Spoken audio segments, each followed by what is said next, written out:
On the main card of a UFC Fight Night in 2022, Tabatha Ricci is 1-1 with the promotion. Polyana Viana is 3-3 with the promotion. And listen, somebody's 500 average has to go. And for Polyana Viana, 2 big wins in her last 2 fights, both of them by big-time finish. One over Emily Spitfire Whitmire and one over Mallory Martin in a fight where Martin's gonna wrestle. Martin ends up in guard, and Polyana, in about, 3 minutes and some odd seconds, 3 minutes and 18 seconds of action, goes for 5 submission attempts and then finishes her. And for Viana, the wildest part about my deep dive on her was I figured, okay, her Instagram's gonna be a lot of training footage. It is not. She also has 627,000 Instagram followers. Remember the time she beat up that guy who tried to mug her? Yeah, but I just remember, that was a very viral moment for a fighter that has not had very memorable reasons to be a fighter. So it is a little bit wild, and again, in this fight, she's going to have 4 inches of height and 6 inches of reach, but for Viana, the weirdest part about it is I see that she trains out of Tata Fight Team, and there's an affiliation with Shoot the Box, so it seems to me, but Viana hasn't really kind of progressed with her striking. It really is reactive to what her opponent is doing, and the best part for Viana in a fight like this against Tabatha Ricci is, well, that's exactly what she's going to get. Ricci's going to march forward, lunge forward, throw blitzing shots with her head down, and try and get into a clinch to take her opponent down. And if you really liked Amanda Hebus last weekend against Ketlen Chookagian, you like Tabatha Ricci. Brazilian Jiu-Jitsu and black belt. Judo black belt as well. She goes for a lot of odd takedowns. She's going to try and trip you. She's going to try and power you down to the mat. And once she gets you down, Tabatha Ricci, whether it's knee on belly, progressing from position to position, she is very sound. She goes for a lot of submissions herself. But the biggest thing for Tabatha Ricci is her striking is odd. It's odd. It's not good. It's not the best. She lost to Menofiotto up a weight class on short notice. That's going to happen. I don't even look at that. Still, the isolated skills don't look amazing. But what I do look at is pre-UFC, the 2 fighters that she fought over with LFA. She fought Vanessa Marie Grimes, who was 1-5, and Tabatha Ricci was a minus 1,400 favorite. And then in her next fight, she fought Shauna Ormsby, and she was a minus 2,550 favorite. So beating fighters that you should beat. But when you're that big of a favorite and then you come into the UFC, it's like, okay, what are we going to get? She trains with a lot of great fighters in Southern California where she's based now, does Ricci. But again, blitzes a lot with her head down. Her last time out against Maria Oliveira, her striking did look like it has progressed. She wins the decision in that one. Wasn't really able to take down a Muay Thai fighter. And I'm like a Muay Thai fighter. Wasn't able to take her down, but had her thinking with the takedown attempts to where Oliveira was just super reactive, and I don't have the highest amount of stock of Maria Oliveira. She's the one that, when she was fighting Marina Rodriguez, I don't for either one of these fighters. She was getting struck, and Oliveira walked away and went, nope, I'm done. So that was the end of that one. But Tabatha Ricci, big winner last time out, first win in the UFC. Polyana Viana, 2-fight win streak. Matt, what do you think of this fight? These are 2 fighters who have a lot of weaknesses in their games. And it's not an issue. It's just at a certain point when they do get into the top 15, if they ever do, and I don't expect that to happen, it is going to be a very big problem. Like, if we get 15 minutes of striking between these 2 fighters, Dana White's going to be as red as, I don't know, any of these squares behind us, and he's going to be talking about how bad the fight was, and neither one of these fighters will be in the UFC. It will be that bad, because it will be Ricci, like you said, putting her head basically down to the ground like she's trying to do. Like she's swimming, just looking from side to side, because like a baby shark. But you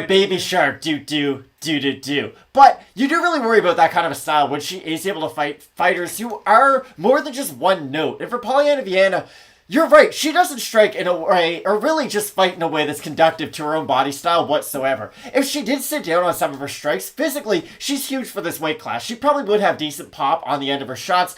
But it's all very slow, it's all very basic. She kind of looks stiff on the feet, and striking's probably the one area where she would be able to exploit Tabatha Ricci in this matchup. Now, on the mat, I know a lot of people are excited about Polyana Viana, and her jiu-jitsu is decent off her back.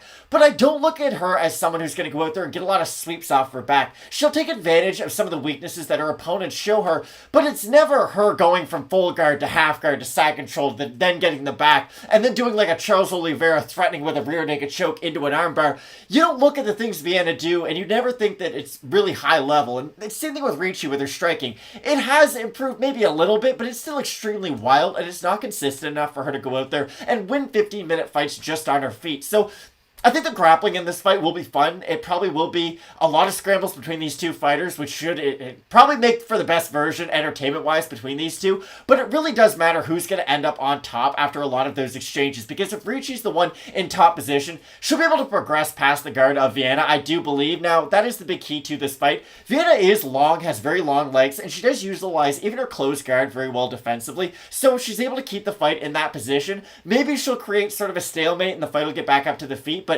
I do favor Ricci just because I think she's going to end up on top throughout a lot of these scrambles. Just like Jake Hadley and Alen Nascimento last weekend. But again, when I do look at this one, you talk about it.